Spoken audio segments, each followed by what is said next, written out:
So hello friends, welcome to learn and get YouTube channel. And हमारी दूसरी video है ये डिक्लाइन ऑफ मुगल एम्पायर की। मिडीवियल हिस्ट्री को हम डिस्कस कर रहे थे अपनी इन वीडियोस के अंदर, जिसमें हमने फर्स्ट पार्ट यहाँ पे कंप्लीट कर लिया था अपना इस बारे में कि भाई थोड़ा सा हमने शॉर्ट फॉर्म में देखा था कि जो मुगल एम्पायर का डिक्लाइन किस तरह से होने को आया यहाँ पर शॉर्ट हिस्ट्री औरंगजेब के बाद से। देन हमने डिस्कस करा था फर्स्ट वीडियो के अंदर कि जो लेटर मुगल से यहाँ पर मुअज़्ज़म शाह से लेकर बहादुर शाह जफर, जिनको हम बोलते हैं यहाँ पे बहादुर शाह फर्स्ट से लेकर बहादुर शाह सेकंड तक। देन हमने कुछ यहाँ पे पॉइंट्स देखे थे कि जो डिक्लाइन के रीजंस यहाँ पे कुछ शॉर्ट रीजंस यहाँ पे क्या रहे, मगर जो हिस्टोरियन मेनली कंसिडर करते हैं उन यहाँ पे जो रीजंस हैं उनको देखना बहुत ज़्यादा ज़रूरी है, और जितने सारे रीजंस हैं वो यहाँ पर रिलेटेड हैं औरंगजेब आलमगीर से। ठीक है, देन हम स्टार्ट करते हैं। सो वीडियो देर करे बगैर हम स्टार्ट करते हैं वीडियो को। सो हम फर्स्ट ऑफ ऑल पर डिस्कस करेंगे religious policies of Aurangzeb Alamgir. देखिए, औरंगजेब आलमगीर मुगल डायनेस्टी के अंदर सबसे ज़्यादा यहाँ पर जिनके बारे में अलग अलग पॉइंट ऑफ व्यू पाए जाते हैं वो ऐसे रूलर हैं। अलग अलग हिस्टोरियन हैं, अलग अलग लोग हैं, अलग अलग उनकी थिंकिंग होती है, और अलग अलग इनके बारे में हमें बहुत सारे डॉक्यूमेंट्स हैं, हम देखते हैं, एविडेंस मिलते हैं इनके बारे में। तो मेनली अगर हम बात करते हैं जो रिलीजियस पॉलिसीज हैं, वो धार्मिक जो नीतियां रही यहाँ पे औरंगजेब आलमगीर की, कुछ तो यहाँ पे इनको कट्टर औरंगजेब आलमगीर मानते हैं, और कुछ मानते हैं औरंगजेब आलमगीर रहमतुल्लाह अलैह, मतलब जो बुजुर्ग मानते हैं इनको। तो यहाँ पर जो ये दूसरे अलग अलग यहाँ पे व्यूज हैं, ओपिनियंस इनके बारे में, उनको सही से डिस्कस करेंगे हम। देखिए, जो पहला मैंने लिखा पॉइंट यहाँ पे वो मैंने ये लिया है कि जो इनको कट्टर या ऑर्थोडॉक्स मानते हैं, गलत मानते हैं इनको। वजह क्या रही यहाँ पर, ये हिस्टोरियन ये कंसिडर करते हैं, बिलीव करते हैं इस बारे में कि शाहजहां के टाइम में, जहांगीर के टाइम में, एज वेल एज जो औरंगजेब सॉरी अकबर थे बादशाह, यहाँ पर उनके टाइम में यहाँ पर क्या हुआ, Mughal empire as a secular state behave करता था यहाँ पर, मतलब हर धर्म बराबर था उस टाइम। मगर यहाँ पे जब जैसे ही हम देखते हैं कि औरंगजेब का रेन शुरू होता है, जो मुगल एम्पायर है वो एक इस्लामिक ऑर्थोडॉक्सी स्टेट बन जाता है, मतलब इस्लाम के ऊपर चलने लग जाता है। जो चार धारा इस्लाम की शरीयत जो है उसको फॉलो करने जाता है, और जो औरंगजेब हैं उसको कट्टरता से मनवाते हैं इस चीज़ों को। ये हिस्टोरियन इस बारे में बात करते हैं। फर्दर ये जो हिस्टोरियन से बिलीव करते हैं और कहते हैं कि वही जो एम्परर्स थे, इनसे पहले जो इनके प्रेसिडेंट्स थे यहाँ पे, जिनके पूर्वज थे, उन्होंने क्या करा, एडमिनिस्ट्रेशन के अंदर, सिविल के अंदर, मिलिट्री के अंदर, हर जगह पर नॉन मुस्लिम के लिए, सबके लिए दरवाजे खोल रखे थे कि आप आइए, जॉब करिए, मतलब शामिल हुई हमारे एडमिनिस्ट्रेशन के अंदर, सब बराबर है हमारे लिए। मगर कहा जाता है कि औरंगजेब ने क्या करा, ब्रिटिश यहाँ पे सॉरी जो नॉन मुस्लिम थे उनको हटा दिया, उनको साइडलाइन करना शुरू कर दिया। उनको जो गवर्नमेंट जॉब थी, मतलब हमारा जो मुगल एम्पायर था एडमिनिस्ट्रेशन में जगह देनी बंद कर दी। ये जो प्रोसिक्यूशन है स्पेशली यहाँ पर क्रिएट किया गया है ब्रिटिशर्स के जरिए से, ताकि मुस्लिम हिंदू के अंदर लड़ाई पैदा की जा सके, और इस सॉरी क्रिश्चियन जो हिस्टोरियन है खास तौर पे। मगर अगर हम देखें जो रियलिटी थी, वो रियलिटी यहाँ पर हमें ये मिलती है कि हिंदूज ही सबसे ज़्यादा मुगल एम्पायर के एडमिनिस्ट्रेशन में शामिल थे औरंगजेब के टाइम में। कैसे? राजपूतों के साथ अच्छे अलाइज थे मुगलों के, शाहजहां के टाइम के खास तौर पर। बाद में जो खराब होते हैं वो औरंगजेब जो है उनके टाइम में खास तौर पर खराब होते हैं। राजपूत जो थे वॉरियर क्लास थी हमारे इंडिया के अंदर, और आज भी लोग उनमें हैं ऐसे। तो उन्होंने जैसे कि मुगल एम्पायर है उसको एक्सपेंशन करना था, अपने एम्पायर सॉरी मुगल एम्पायर को जो एक्सपेंशन करना था उसकी चाहिए थी आर्मी। तो राजपूत वॉरियर क्लास खास तौर पे मुगल आर्मी के अंदर मौजूद थी, और वो ही ज़्यादातर एक्सपेडिशन पे जाया करते थे। इसलिए ज़्यादा तादाद में जो राजपूत मुगल आर्मी के अंदर मौजूद थे, और स्पेशली प्रोटेक्शन के लिए जो खास तौर पे जो मुगल रखते थे अपने पास अपने सिक्योरिटी गार्ड, वो राजपूत ही हुआ करते थे। ठीक है, तो ये रॉन्ग प्रोसिक्यूशन है यहाँ पर अगर हम देखें तो, क्योंकि मुगल आर्मी के अंदर बहुत सारे नॉन मुस्लिम्स अवेलेबल मतलब मौजूद थे उस टाइम के अंदर। दूसरा यहाँ पे पॉइंट यहाँ पे आता है ड्यूरिंग देयर रेन। ठीक है, jizya was not imposed. Jizya यहाँ पे टैक्स क्या आता है, ये नॉन जो मुस्लिम्स थे उनके ऊपर ये टैक्स लगता था। इस टैक्स का हिसाब यहाँ पर ये था कि जो नॉन मुस्लिम हो, चाहे कोई भी हो, हिंदू हो, सिख हो, ईसाई हो, यहूदी हो, जैनी हो, पारसी हो, बौद्धिस्ट हो, सबको ये टैक्स देना है। वजह क्या थी? प्रोटेक्शन टैक्स था, आपको अपनी प्रोटेक्शन के लिए यहाँ पे टैक्स देना है, क्योंकि आप एक इस्लामिक रियासत के अंदर रहते हैं। ठीक है, मगर औरंगजेब ने क्या पे क्या करा, इसको वापस से रीइम्पोज कर डाला 1689 के अंदर। ठीक है। अब ये क्या कुछ लोग ये कंसिडर करते हैं कि ये पिलग्रिमेज टैक्स था, पिलग्रिमेज टैक्स नहीं था यहाँ पर ये। बहुत से लोगों को मानने गलती होती है सोचने में उनकी, पिलग्रिमेज टैक्स नहीं था, ये प्रोटेक्शन टैक्स था यहाँ पर। और ये किनको देना पड़ता था यहाँ पे, जिनके पास अच्छे पैसे हो, जो नॉन मुस्लिम हो, जो गरीब और लोग जो यहाँ पे गरीब लोग हैं, बच्चे हैं, औरतें, बीमार हैं, उनको ये टैक्स देना ज़रूरी नहीं था यहाँ पर। तीसरी चीज़ यहाँ पर जो हिस्टोरियंस है जो ये कहते हैं और सब गलत हैं, वो ये कहते हैं कि इन्होंने सीजेस लगाए यहाँ पे। सीजेस क्या होते हैं? कुछ टैक्सेस टाइप की चीज़ होती है यहाँ पर, ये भी एक तरह के टैक्स ही होते हैं, इनडायरेक्ट टैक्स होते हैं यहाँ पर ये। इन्हें अबवाब कहते हैं। यही टैक्स ऐसे है, यहीं पे टैक्स अगर आप देखेंगे कि ब्रिटिशर्स के टाइम में भी लगते रहे हैं।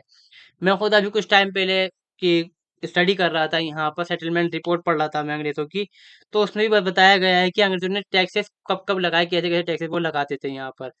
और वॉर टाइम के अंदर, म्यूटिनी के अंदर जब हुआ, जब 1857 विद्रोह हुआ, तो अंग्रेज़ों ने खुद टैक्सेस लगाए थे सीधे। और हमेशा ही सिस्टम रहा है कि वॉर होगी तो पैसा चाहिए सैनिकों को, पैसा कहाँ से लाएँ? तो टैक्स बढ़ा दो, या फिर जो दूसरे राज्य हैं उनको लूट के लिया, पैसा वहाँ से आएगा। तो इसलिए क्रिटिसाइज़ किया जाता है औरंगज़ेब को, तो कहते हैं कि भई ये रिलीजियस पॉलिसी गलत थी औरंगज़ेब की, ठीक है। इसमें ये चीज़ भी है कि जो जज़िया है उसको did not go to treasury but spend on poors non-Muslim and for their religious purpose and also for their protection. जो जज़िया है वो ट्रेज़री के अंदर उसको मिक्स नहीं करते थे, मतलब जो खजाना था मुग़ल वो अलग था और जो जज़िया था वो अलग था। वो नॉन-मुस्लिम जो हिंदू गरीब लोग थे ख़ास तौर पे, उनकी हेल्प के लिए उसको इस्तेमाल करते थे, उनके जो धार्मिक स्थल की मरम्मत करवाना, बनवाना और जो उनकी लाइफ़ प्रोटेक्शन है उसके लिए भी। ठीक है। अब हमें यहाँ पे कुछ एविडेंस देखने को मिलते हैं, ख़ास तौर पे वाक़ई में मिलते हैं कि औरंगज़ेब आलमगीर ने 15 बड़े हिंदू मुस्लिम जो मंदिर थे उनको डेमोलिश कराया था। मगर एक चीज़ और भी है कि उन्होंने जामा मस्जिद ऑफ गोलकोंडा को भी डेमोलिश कराया था। तो यहाँ पे जो पॉइंट ऑफ व्यू क्रिएट किया जाता है कि वो हिंदुओं के खिलाफ थे, ये गलत है। इसमें यहाँ पर ये था कि उनका जो पॉइंट था यहाँ पे वो पॉलिटिकल था। अब देखिए यहाँ पे क्या हुआ, समझते हैं इस बात को। Why he order to destroy temples, इन्होंने मंदिरों को तोड़वाने का आदेश क्यों दिया? शुरुआत में क्या हुआ, जो औरंगज़ेब थे उनका माइंडसेट था कि मैं देश के अंदर शरिया लागू करूँगा। शरिया में कहीं पर भी ये नहीं कि मंदिर को तोड़ दीजिए आप जाके। तो इस बारे में कुछ हिस्टोरियन कंसिडर ये कहते हैं कि इन्होंने ये कहा कि टेम्पल्स हो, सिनेगॉग्स हो जहाँ पे यहूदी इबादत करते हैं, चर्चेज़ जहाँ पे ईसाई इबादत करते हैं, कि जो ये लॉन्ग ऊँचे-ऊँचे मंदिर बनाए जाते हैं, जो चर्चेज़ बनाए जाते हैं, इनको अब कंस्ट्रक्ट नहीं किया जाएगा। ना इनको डोमेशन करेंगे हम यहाँ पर, ना तोड़ेंगे, ना नए बनाने देंगे इनको।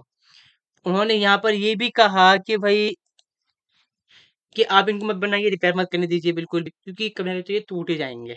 ये जो क्रिटिसाइज़ करते हैं औरंगज़ेब को, उनका कहना है यहाँ पर, ठीक है। बहुत सारे स्टोरी यहाँ पे कहते हैं कि जब ये गवर्नर थे गुजरात के, इन्होंने ऑर्डर दिए कि भैया आप मंदिरों को तोड़ो। वजह क्या थी इसके पीछे कि गुजरात के अंदर बगावत थी, जहाँ पर ये गवर्नर थे। तो बगावत के अंदर होता क्या था कि जो लोग लोकल लोग होते थे, उनको मालूम था कि मुगल छापा मारेंगे। छापे से बचने के लिए वो लोग मंदिरों के अंदर, मस्जिदों के अंदर जाकर छुप जाया करते थे, क्योंकि मुगल आर्मी वहाँ पे एंटर नहीं करती थी इस चीज़ के अंदर। बाद में जब औरंगज़ेब ने डिस्ट्रॉय करे तो भाई जो नॉन मुस्लिम थे, चाहे मराठा हो, जाट, सिख हो, उनके खिलाफ हो गए इस बात को लेकर। ठीक है? जैसे मैंने लिखा था, local rebels started taking shelters in religious places due to the raid of Mughal army and started activities of rebellion from there as response. Aurangzeb ordered to destroy these religious places, also mosque.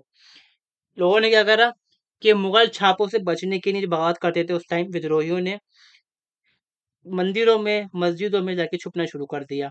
तो मुगलों ने शुरुआत में कुछ करा नहीं यहाँ पर। शुरुआत में औरंगज़ेब ने यहाँ पर ये करा कि इनके बाहर लगवाए वॉचमैन, ठीक है?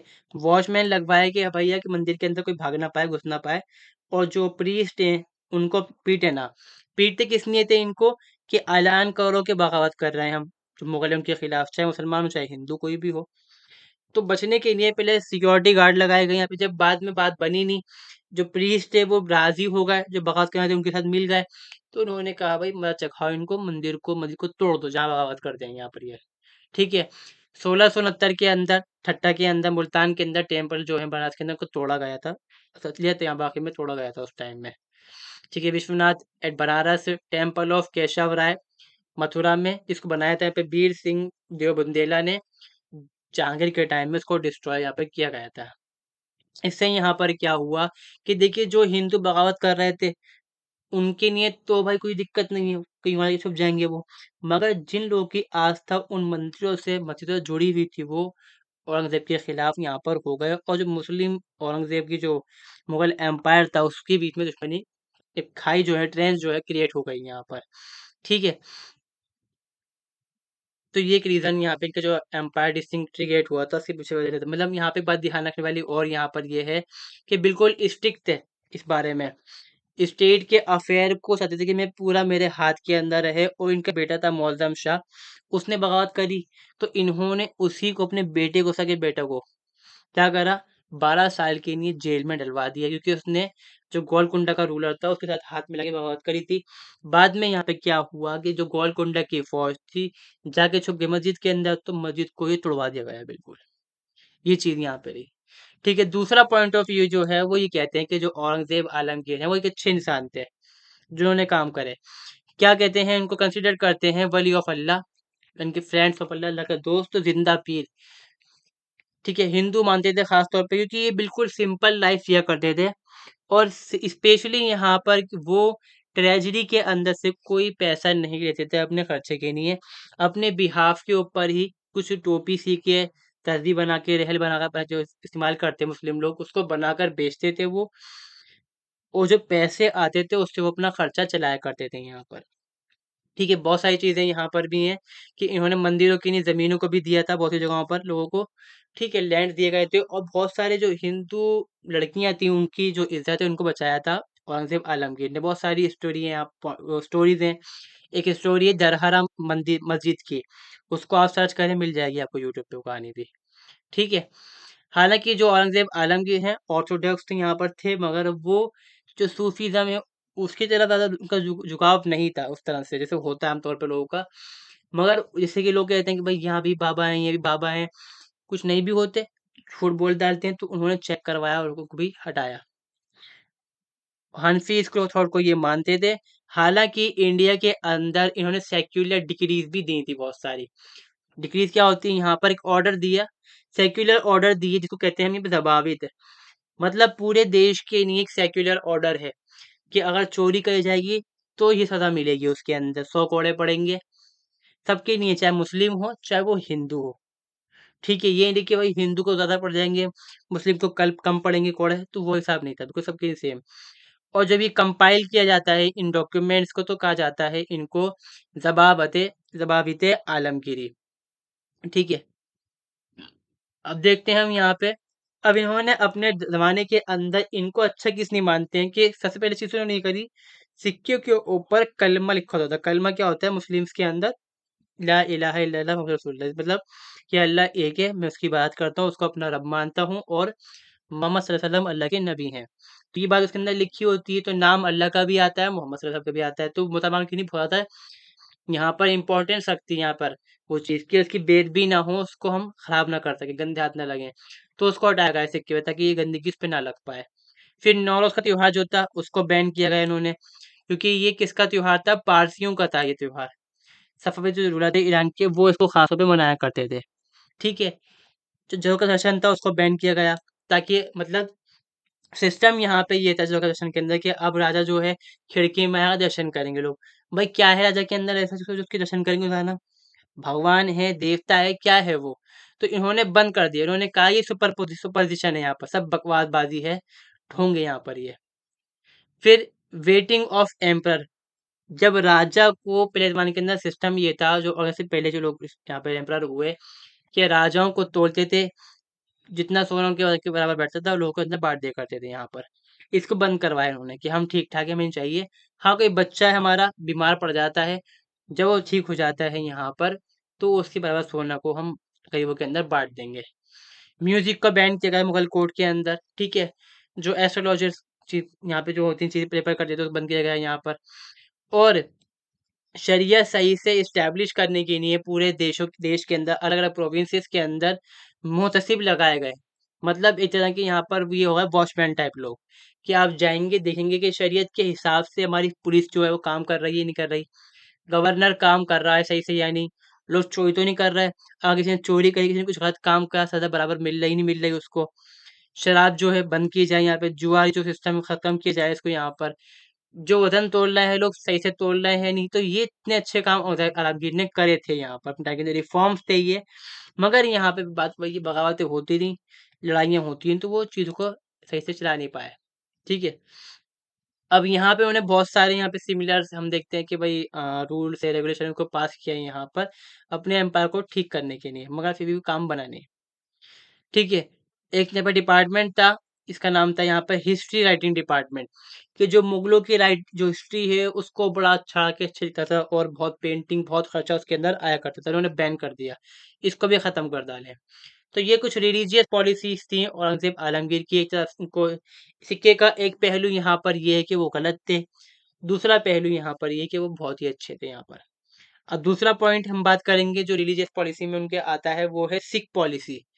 अब सिख पॉलिसी भी ध्यान रखने वाली है, ये रिलीजियस पॉलिसी नहीं थी औरंगज़ेब की, पॉलिटिकल पॉलिसी थी यहाँ पर। दिक्कत यहाँ पे सब कुछ जो भी थी वो पॉलिटिकल थी। ठीक है? There was no religious conflict of any kind between Mughal and Sikh. कोई भी धार्मिक यहाँ पे कॉन्फ्लिक्ट मुसलमानों में और सिखों में नहीं था। मुसलमानों और सिखों के अंदर नहीं बोल सकते हम इसको, हम बोलेंगे सिखों के अंदर और मुगल थे उनके बीच दरार थी यहाँ पर।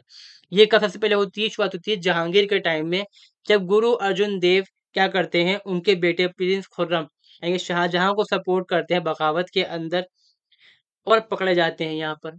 खुर्रम भी हार जाते हैं, भाग जाते हैं वो। बाद में उनको भी खैर पकड़ लिया जाता है यहाँ पर। जहांगीर ने क्या करा कि भाई ये जो सिख गुरु हैं, इनकी ताकतें बढ़ रही हैं, धर्म के नाम के ऊपर ताकत बढ़ा रहा है अपनी यहाँ पर ये। वो लोग सपोर्ट भी कर रहे हैं इनको काफ़ी। तो इनकी ताकत को खत्म करने की नहीं, खत्म कर दो इनको। मगर धर्म को नहीं खत्म करना था। धर्म के नाम पे जो पाखंड चलता उसको खत्म करने के लिए यहाँ पर। ठीक है? फिर हम देखते हैं कि जो औरंगज़ेब हैं उनके टाइम के अंदर भी बगावत कोई नहीं थी। 1675 तक। बाद में ऐसा होता है, क्या होता है कि जो सिख गुरु हैं, वो अपनी पावर को बढ़ाते हैं पंजाब के हिली एरियाज़ के अंदर। कैसे होता है कि जो मुगल एम्पायर का जो एडमिनिस्ट्रेशन है, वो कमज़ोर पड़ जाता है, ठीक है? और जो पहाड़ी राजा होते हैं, जिनको बोलते हैं हिली राजेस बोलते हैं इंग्लिश के अंदर भी उनको। तो वो उनको भी दिक्कत यहाँ पे ये थी कि जो सिख हैं, वो ताकत बढ़ा रहे हैं और लूट-मार कर रहे हैं। जो टैक्स हम वसूल करते हैं, वो सिख वसूल कैसे कर रहे हैं भाई? तो उन्होंने शिकायत करी थी बाकायदा खुद औरंगज़ेब आलमगीर से। ठीक है, तो ये चीज़ देखते हैं हम यहाँ पर। जो औरंगज़ेब आलमगीर हैं, उन्होंने यहाँ पे क्या करा, राम राय, द एल्डर सन ऑफ गुरु हर राय, इनको मतलब कहा कि आप आइए हमारी कोर्ट के अंदर और मेरे नोबल बन जाइए। हालाँकि वो इस चीज़ में इन्वॉल्व नहीं हो पाते यहाँ पर। जो गुरु हर राय हैं, उनको क्या कर देते हैं यहाँ पर, ये अपॉइंट कर डालते हैं अपने बेटे बड़े बेटे को हरकिशन को कि भाई अब मेरा सक्सेसर यहाँ पर ये रहेगा। तो राम राय क्या करते हैं, वो चिढ़ते हैं हरकिशन से यहाँ पर, ठीक है? और जो हरकिशन जो होते हैं वो 6 साल की उम्र में मर जाते हैं यहाँ पर, ठीक है? फिर जो बनता है यहाँ पे वो बनते हैं गुरु तेग बहादुर, गुरु बन जाते हैं सिखों के। अब इनकी ताकत बढ़ती है और राम राय जलता रहता है इनसे बात को लेकर। तो राम राय क्या करता है, वो दावा करता है गद्दी के ऊपर कि भाई मेरे बाप के बाद गद्दी पे बनता है मेरा हक। जो तेग बहादुर जी हैं उनका हक नहीं बनता है यहाँ पर। तो औरंगज़ेब इस चीज़ में कुछ नहीं कहते, वो देहरादून के अंदर जो राम राय हैं उनको दे डालते हैं ज़मीन, जाइए गुरुद्वारा बनाइए, चलाइए अपना सिस्टम। ठीक है, अब यहीं से क्या होता है, बहुत सारे ओपिनियन निकल कर आते हैं कि जो तेग बहादुर जी थे उनकी हत्या की गई थी, कैसे हुई यहाँ पर? पहली बात तो यहाँ पर ये है कि जो राम राय हैं उन्होंने औरंगज़ेब को भड़काया कि ठीक है, ये पॉइंट जो ख़ास तौर पे है, ये जो सिख हिस्ट्री है उसके अंदर देखने को मिलता है, वैसे नहीं मिलता हमें। ठीक है? इसमें यहाँ पे क्या होता है, पहला पॉइंट यही है, हाँ। इसमें क्या होता है कि राम राय भड़काते हैं। राम राय ये कहते हैं कि जो गुरु तेग बहादुर जी हैं, इनकी ताकत बढ़ रही है। ये फ़ौज बना रहे हैं अपनी धर्म के नाम के ऊपर कि अपना देश बनाएँगे धर्म के नाम से। तो औरंगज़ेब ये देखते हैं कि भाई ताकत तो बढ़ रही है वाक़ई में। ऊपर से क्या होता है, जो पहाड़ी राजा थे, जो आज के टाइम पंजाब है, जो हिमाचल प्रदेश जो है लगता है आपका, इस इलाके के जो राजा थे, उनके इलाकों के अंदर जो गुरु तेग बहादुर हैं, वहाँ पे रेड करने लग गए थे। लूट-मार करने की नहीं और रेवेन्यू इकट्ठा करने लग गए थे। कि जो मुगल सिस्टम था वो खराब हो चुका था यहाँ पर। तो इससे जो परेशान हो के किसान गए राजाओं के पास, राजा गए औरंगज़ेब के पास, तो औरंगज़ेब ने अपनी आर्मी बाकायदा भेजी थी फिर यहाँ पर। बाद में क्या होता है, जो पहाड़ी राजा होते हैं पीछे हट जाते हैं, जो मुगल आर्मी होती है पहली बार के अंदर हार जाती है, क्योंकि ताकत अच्छी होती है, जो सिख होते हैं उनके पास। हालाँकि फिर ये होता है कि भई औरंगज़ेब के कान भर दिए जाते हैं, औरंगज़ेब बुलाते हैं और हत्या कर दी जाती है यहाँ पे। क्या कहा जाता है, भैया आप इस्लाम कबूल करिए वरना आपकी हत्या कर देंगे। इस्लाम कबूल नहीं करते उनको मार देते हैं। ये कहानी है। दूसरी यहाँ पर क्या है, as Guru Govind the son of successor of Guru Tegh Bahadur, he gave his life defense of Hindu faith, following his meeting with the some Brahmins of Kashmir who sought his support. यहाँ पे ये कहते हैं गुरु गोविंद सिंह जो सक्सेसर बने इनके, कि भैया जो गुरु तेग बहादुर जी थे उन्होंने अपनी जिंदगी जो है दान कर दी थी हिंदुओं को बचाने के लिए। हिंदू कौन से, कश्मीर के थे जो ब्राह्मण थे। ठीक है, इन्होंने ये कहानी बताई कि भाई जब एक वक्त आया, हिंदू जो लोग थे ब्राह्मण थे उनकी मुलाकात गुरु तेग बहादुर जी से यहाँ पर होती है कश्मीर के अंदर, और कश्मीर के अंदर जो हिंदू हैं उनका नरसंहार किया जाता है यहाँ पर। ठीक है, मगर ऐसा कोई रिकॉर्ड नहीं मिलता हमें इस बारे में। अब यहाँ पर क्या होता है, according to a separate and later tradition, the guru was protesting against operation of governor of Kashmir. बाद में जब मतलब ये वाकया हो गया उससे काफी टाइम बाद जाके कहानी लिखी गई यहाँ पर, कि गवर्नर ऑफ कश्मीर जिसका नाम था शेर अफगान, उसने बहुत सारे जो हिंदू थे उनको मार दिया, उनको मुसलमान बना दिया यहाँ पर। मगर अगर हम देखें तो उस टाइम शेर अफगान को कोई गवर्नर था ही नहीं। इवन यहाँ पर 1671 तक यहाँ पे सैफ खान नाम का एक गवर्नर हुआ करता, तो शेर खा अफगान कहाँ से आ गया ये, मतलब क्या मिसलीडिंग है बिल्कुल यहाँ पर। ठीक है, ही फेमस, ये जो यहाँ पे हम कहते हैं सैफ खान जो थे ये किसने फेमस थे, कि इन्होंने ब्रिजेस बनाए, कि पहाड़ी इलाका है कश्मीर तो ब्रिजेस बनाए, ब्रॉड माइंडेड थे, और उन्होंने अपने दरबार के अंदर ही हिंदुओं को रखा था। तो वो हिंदुओं को मुस्लिम बनाते क्यों या उनको मारते क्यों यहाँ पर। फिर सक्सेसर आते हैं इनके 1671 के अंदर इफ्तिखार खान। ठीक है, ये एंटी शिया थे यहाँ पर। ठीक है, मगर उसमें ये रिकॉर्ड कहीं नहीं मिलता कि उन्होंने हिंदुओं को मारा या खिलाफ थे ब्राह्मण्स के यहाँ पर। ठीक है, और जो लोकल कश्मीरी हिस्ट्री है, जैसे कि यहाँ पे नए नारायणकोल जो है उन्होंने लिखी है 1710 के अंदर, उनके पास भी कोई ऐसा रिकॉर्ड नहीं मिलता कि ब्राह्मण्स ने कश्मीर के जो तेग बहादुर जी थे उनको बुलाया था, उनसे कहा था कि आप बदला लीजिए मुगलों से हमारे बिहाफ के ऊपर। कोई रिकॉर्ड नहीं है यहाँ पर। तो ये मिसलीडिंग है, हालांकि पॉइंट ऑफ व्यू है, बहुत से लोग इसको मानते हैं, बहुत से लोग इसको नहीं मानते।